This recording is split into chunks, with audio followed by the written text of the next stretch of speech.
Bismillahirrahmanirrahim. Alhamdulillahirabbil alamin wa bihi nasta'in ala umurid dunya waddin.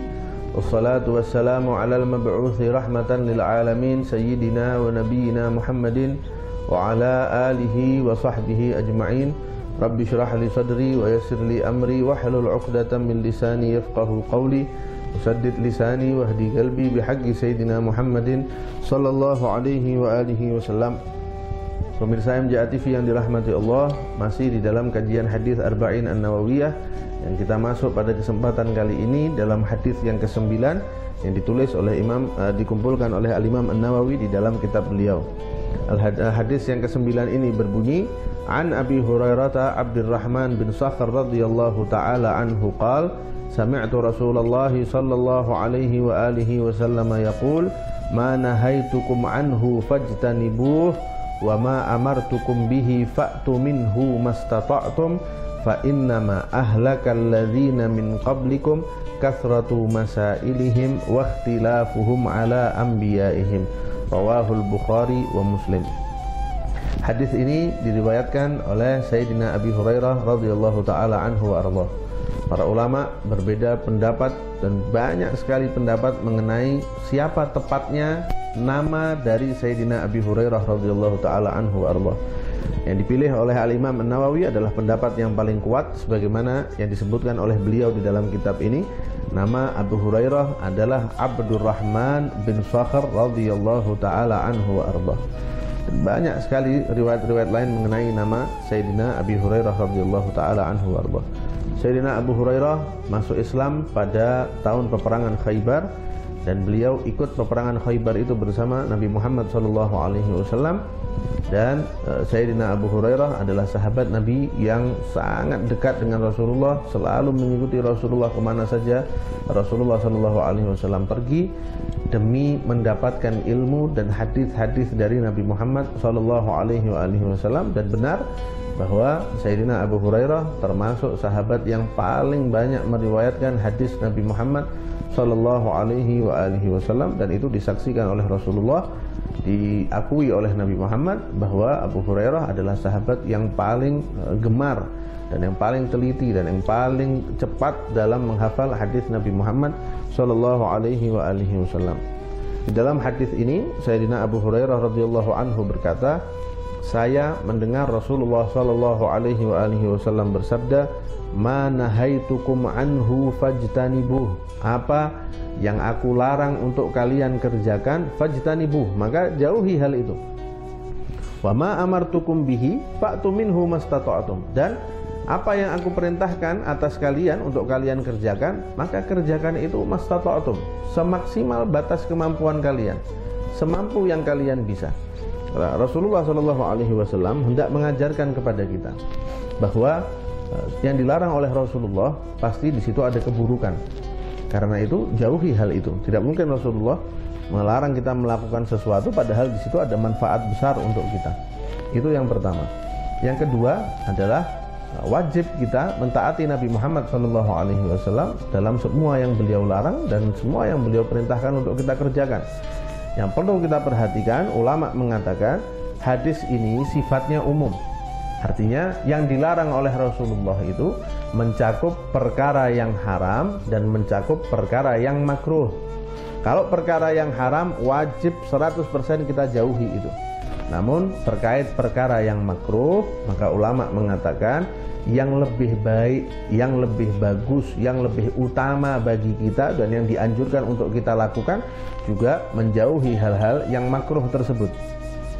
Begitu juga kita diberikan penjelasan oleh para ulama terkait hadis ini bahwa ketika kita meninggalkan hal-hal yang dilarang, jangan lupa niatkan bahwa kita meninggalkan itu karena melaksanakan perintah Nabi Muhammad SAW. Sebab ulama mengatakan kalau orang meninggalkan perkara yang makruh, lantas dia meninggalkan itu sebab dia tidak menyukai hal itu, memang wataknya dia, tabiatnya dia secara alami dia tidak menyukai hal tersebut, maka dia tidak mendapatkan pahala mengikuti atau melaksanakan perintah Nabi Muhammad SAW. Misalnya seseorang yang minum minuman keras, Ketika orang ini ditanya, kenapa kamu tidak minum minuman keras? Saya alergi misalnya, atau saya punya penyakit yang tidak memungkinkan saya minum minuman keras, atau saya nggak suka dengan rasanya minum minuman keras itu sehingga saya nggak minum alkohol.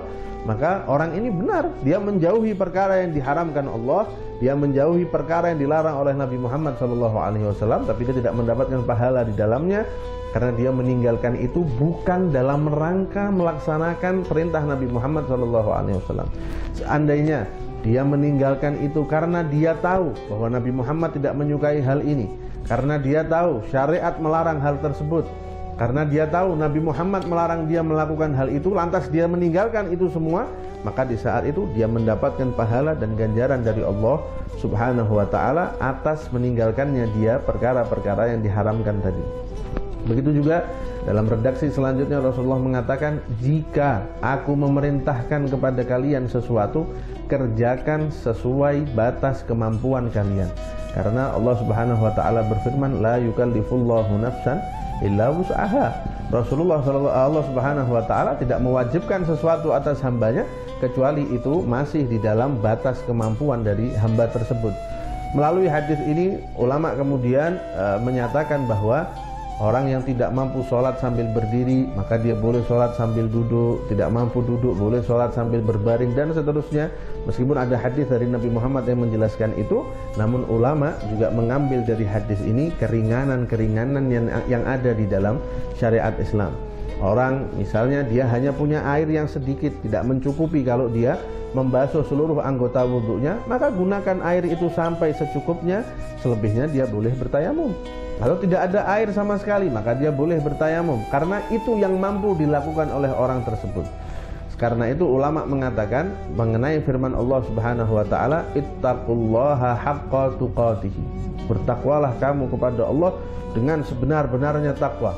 Ulama ada yang menafsirkan apa sebenar-benarnya takwa itu, yaitu selalu mengingat Allah dan tidak pernah melupakan Allah sedetik pun, selalu taat kepada Allah dan tidak pernah bermaksiat kepada Allah satu kali pun. Siapa di antara kita yang mampu melakukan itu? Sahabat ketika mendengar ayat ini dibacakan oleh Rasulullah, bingung sahabat, ya Rasulullah, siapa di antara kita yang mampu melakukan itu? Itu di luar batas kemampuan kami. Akhirnya turun ayat berikutnya yang mengatakan, fattaqullaha mastata'tum. Bertakwalah kamu kepada Allah semaksimal yang kamu mampu sesuai dengan kadar kemampuanmu. Allah Subhanahu wa ta'ala tidak menginginkan kesulitan bagi kita, tidak menginginkan kita bersusah payah, namun Allah menginginkan kemudahan dan tidak akan membebani kita di luar batas kemampuan kita. Kemudian Rasulullah di akhir hadis ini mengatakan, sesungguhnya kaum-kaum umat-umat sebelum kamu itu hancur dan celaka karena mereka banyak bertanya kepada nabinya dan banyak berselisih dan sering berselisih berpendapat dengan nabi-nabi mereka.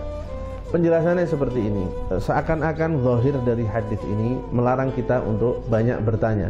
Namun ulama menjelaskan yang dimaksud adalah bertanya mengenai hal-hal yang tidak mendesak, bertanya mengenai hal-hal yang sudah jelas.